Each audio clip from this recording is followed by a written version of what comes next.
চাকরিচ্যুত বিডিআর সদস্যরা প্রধান উপদেষ্টার বাসভবন যমুনার অভিমুখে লং মার্চ করে এসেছিল। এখানে এসে কাকরাইল মোড় অবরোধ করে রেখেছিল। তার প্রায় 1.5 ঘন্টার মতো অবরোধ করে প্রায় বেলা 12:30টার দিকে পুলিশ তাদেরকে 10 মিনিটের সময় বেঁধে দেয় যে 10 মিনিটের মধ্যে রাস্তা অবরোধ ছেড়ে না দিলে তাদের অ্যাকশনে তাদেরকে সরিয়ে দেওয়া হবে। কিন্তু 10 মিনিট অতিক্রম করলে তারা যদি সরে না গেলে তখন পুলিশ তাদের সাউন্ড গ্রেনেড, লাঠিচার্জ এবং জলকামান নিক্ষেপ করে ছত্রভঙ্গ করে দিয়েছে। এখন কিন্তু বিডিআর সদস্যরা মৎস্য ভবনের দিকে সরে গিয়েছে এবং সরে গিয়ে বিক্ষিপ্ত অবস্থায় আছে মৎস্য ভবন, ইঞ্জিনিয়ার্স ইনস্টিটিউট ওই এলাকায় বিক্ষিপ্ত অবস্থায় আছে। কিন্তু রাস্তাঘাট বর্তমানে একদম চলছে। আপনি যে দেখতে পাচ্ছেন যে পিছনে গাড়ি চলাচল করছে এবং এই মুহূর্তে কাকরাইল মোড় কিন্তু স্বাভাবিক রয়েছে।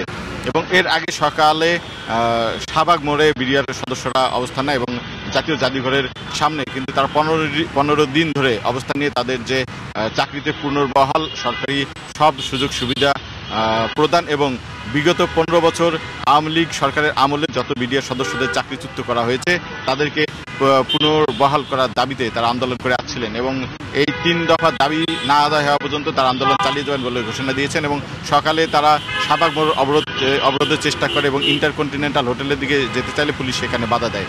পরে 11টার দিকে তারা লং মার্চ টু যমুনা ঘোষণা করে মৎস্য ভবন মোড়ে আসে এবং মৎস্য ভবন মোড়ে পুলিশের ব্যারিকেড অতিক্রম করে কাকরাইল মোড়ে অবস্থান করে কাকরাইল মোড় পর্যন্ত আসে।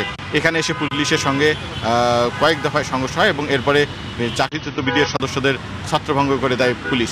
বর্তমানে কিন্তু স্বাভাবিক অবস্থায় আছে এবং পুলিশ বলছে এলাকায় যেহেতু 144 ধারা জারি করা আছে এবং এখানে যেন কোনো ধরনের অস্থিতিশীল পরিবেশ সৃষ্টি করা না হয় এবং পরিবেশ সৃষ্টি করলে পুলিশ যথাযথ আইনি ব্যবস্থা নেবে। তবে বিডিআর সদস্যরা বলছে যে তাদের দাবি না মানা পর্যন্ত তারা আন্দোলন চালিয়ে যাবেন।